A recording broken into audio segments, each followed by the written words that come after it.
Test 4. Summarize spoken text. Page 136. 1.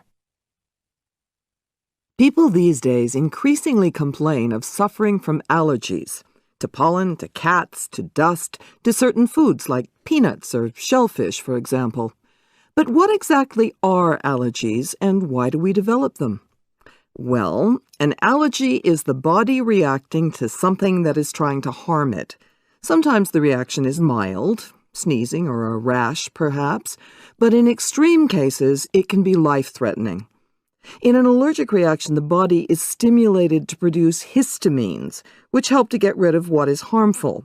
So your eyes and nose may stream as a way of losing irritating particles, or your skin may itch in order to make you scratch it and so remove any harmful parasites.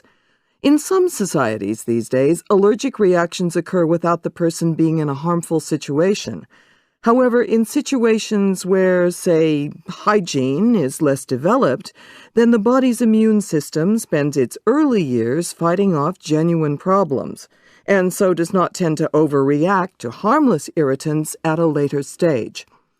So, how to deal with an allergy? The first step has to be to ascertain what triggers the allergic reaction, and then to avoid contact with that allergen as far as is possible. If avoidance is impossible, antihistamines can be prescribed to minimize the symptoms experienced by the sufferer.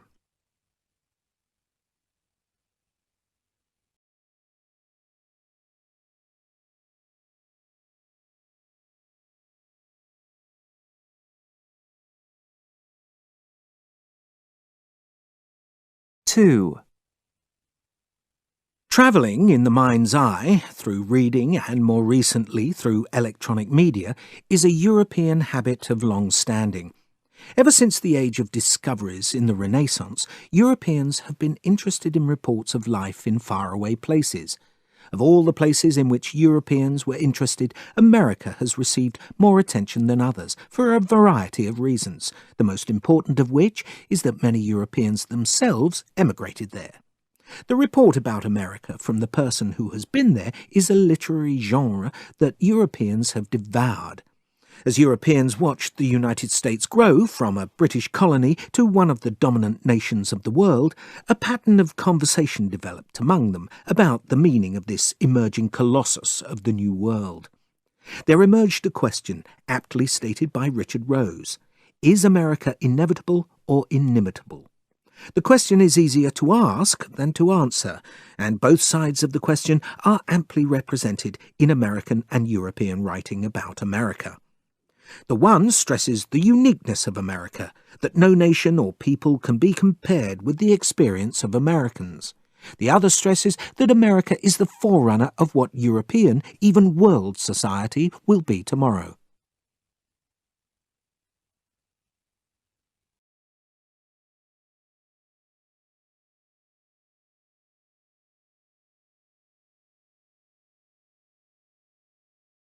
Test 4. Multiple choice. Choose multiple answers. Page 137. 1.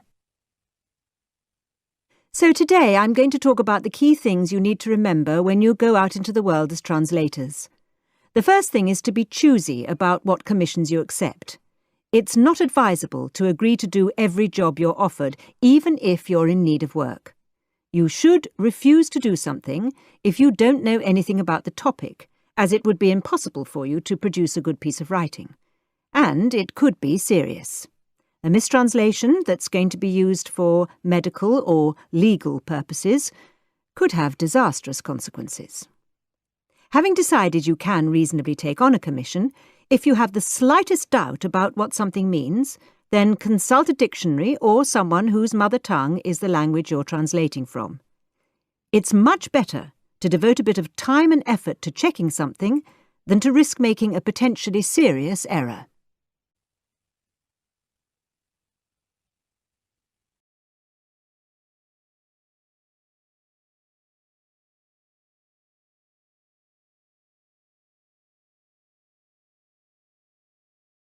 Two. Today we're going to talk some more about architecture and what makes for a good design. There are, of course, a whole range of qualities that most architects would like their buildings to possess. One of these is the durability of the building. Architects must consider how well the building will stand up to the ravages of climate and time. Will it remain robust and in good condition? Clearly, requirements will vary according to the surroundings of the building in question. A design that is suitable for Dubai will have different needs from one for Moscow. Then, of course, it's essential to consider the appearance of the building. Regardless of what its purpose may be, will people find pleasure in looking at it? An original and still respected writer on architecture, the Roman Vitruvius, wrote in the 1st century that a building should delight people and should raise their spirits. Again, tastes may vary from one society to the next, but the principle remains the same.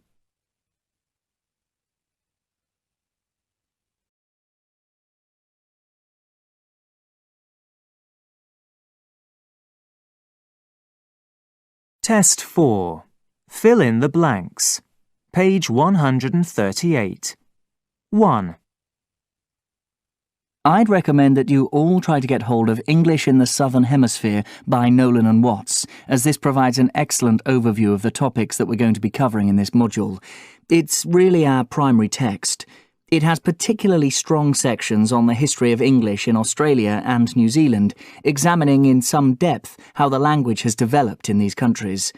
The sections on phonology and on vocabulary will be invaluable when you're doing the written assignment, which I'm going to be telling you about in a moment once I've given you the details of a couple of other essential references.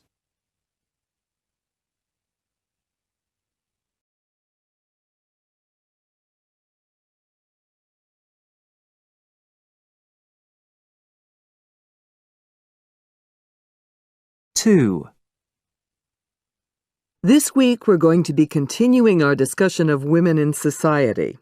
Last week, we looked at a number of issues relating to women in education. If you remember, we discussed women both at school and at university. Today, we're going to be considering the roles that women play in the workplace. Again, we'll start by taking a historical perspective, and inevitably you'll find that many of the same events that impacted on women in education also had a major influence on their working lives. In the second half of the lecture, I'll concentrate on the situation in Europe today, and I'll invite you to suggest how you think things are likely to develop over the next decade. Okay, so let's get started.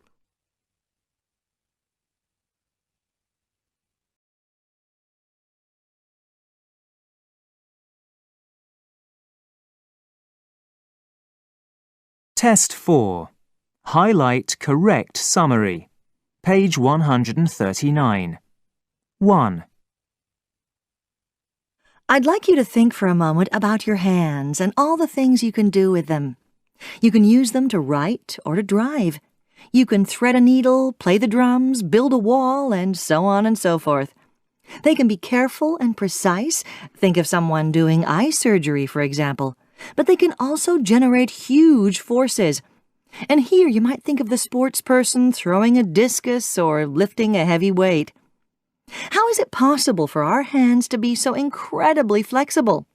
Well, it's all down to the extraordinary complexity of the bones, ligaments, nerves, and muscles that lie beneath the skin of our hands.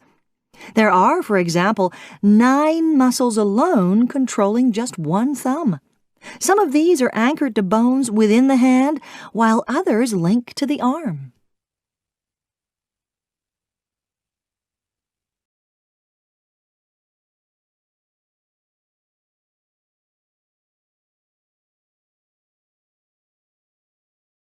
Two. A new investigation into shark populations in the waters off Australia has discovered that there are 2 distinct species of great white shark, one to the east and one to the west of Bass Strait. This was discovered by tagging large numbers of sharks in the coastal waters all round Australia. Rather to the investigators' surprise, they found that while sharks from the east side certainly travelled to the west side of the continent and vice versa, they always returned to their home areas to breed. The 2 types of shark were found to have a distinct genetic makeup, indicating that interbreeding has not taken place. The implication of these research findings is that sharks may be more susceptible to changes in local marine environments than had previously been thought.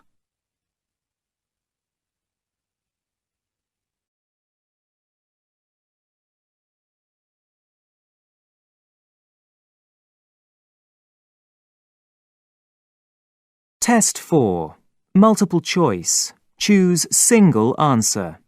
Page 141. 1. Animals, as well as humans, are affected by noise. There is evidence to show that some whales, for example, died when they beached themselves after being exposed to excessive sonar, the noise produced by submarines as they navigate underwater. It's been shown that whales produced louder sounds when communicating with each other when sonar equipment was on in their vicinity. This was doubtless because they needed to make themselves heard by their fellows, perhaps to warn each other of danger or tell one another about a food source. Another example of how noise can affect animal behavior is given by the European robin. In urban areas, this small bird sings at night rather than during the day.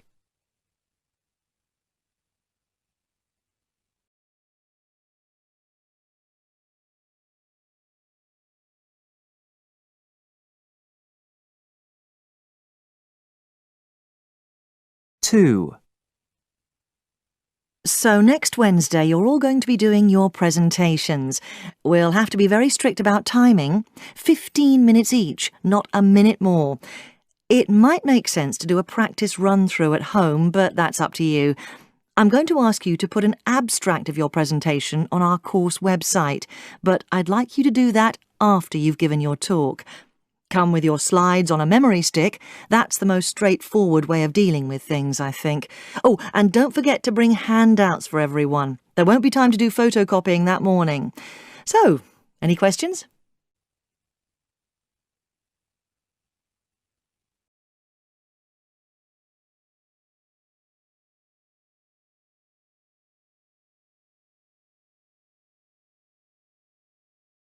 Test 4. Select missing word. Page 142. 1. This year, we're planning to use a different type of assessment on this module. In the past, students were required to complete 2 long written assignments and also to do a presentation on a subject of their own choice. We've decided to ask you to write 4 shorter pieces of written coursework this year. We're also going to be more prescriptive about what you focus on in your presentation. This is because previously many students lost marks unnecessarily simply because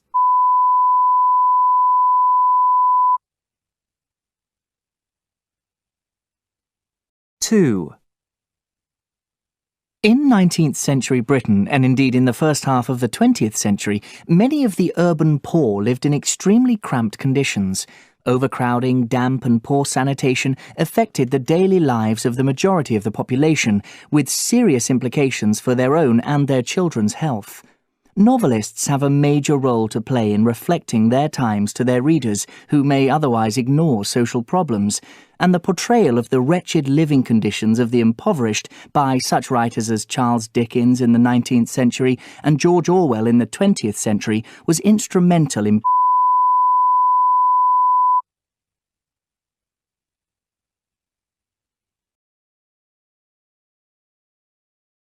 Test 4. Highlight incorrect words. Page 143. 1. English had barely established itself as a language in England when it began moving to other countries to be used there as well. First it headed north to Scotland and then west to Wales. It then made its way across the sea to Ireland. That was in the Middle Ages. Over the course of the following centuries, it has put down roots all over the world, from the USA to South Africa, from India to New Zealand. Of course, in all these countries, it has developed in special ways to suit the new contexts in which it found itself.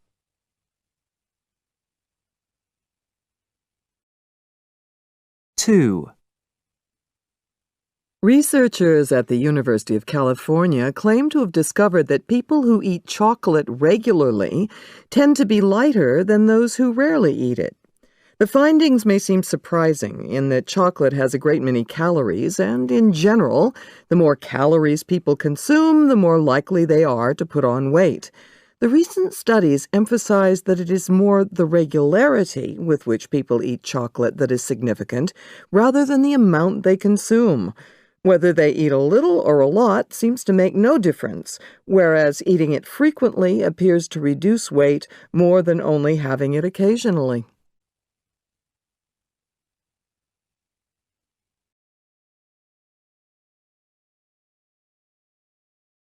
Test 4. Write from dictation. Page 144. 1. The new theory takes all the latest research results into account.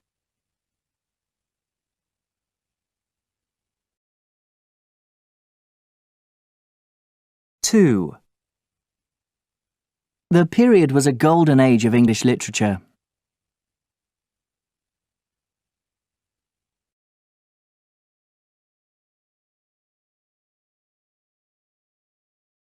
3. Essential textbooks can be purchased from the campus bookshop.